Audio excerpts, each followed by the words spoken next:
The woman was assaulted, yet she ended up falling in love with her attacker. She invited a strange man into her apartment, thinking he was a blind date set up by a colleague. But his creepy behavior quickly raised red flags. As they talked, Diana realized she had mistaken him for someone else. She told Bruce to leave, but as he reached the door, he suddenly locked it from the inside. Why'd you do that?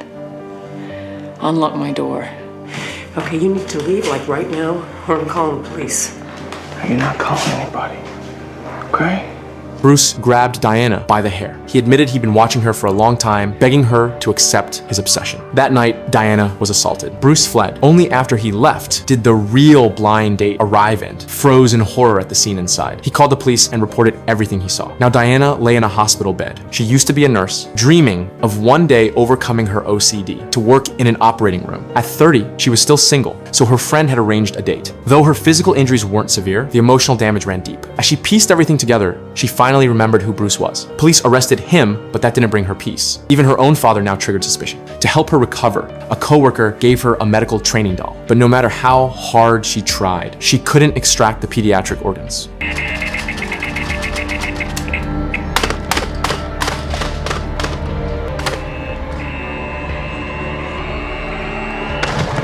Lying on the floor, staring at the manual's doodles, a thought struck her. She wrote Bruce a letter in prison. One day, she received a reply, agreed to let her visit. At the prison, Bruce apologized. How's the food in here? He was surprised by her calmness. They chatted like old friends. From then on, Diana visited regularly. Her makeup grew more refined, her outfit sexier. Bruce was smitten. On one visit, he shared good news. He might get released early. He promised to make things right, but said if she didn't want him, he'd never show up again. Diana told him she liked being with him, but that was part of her plan. She never intended to forgive him. One day at work, she received a bouquet of flowers from Bruce. He was out, and he wanted to meet. When Diana got home and saw him, she acted shocked. Bruce noticed her fear and backed away, saying he meant no harm. She invited him in to help with home repairs. Well, then let's get started.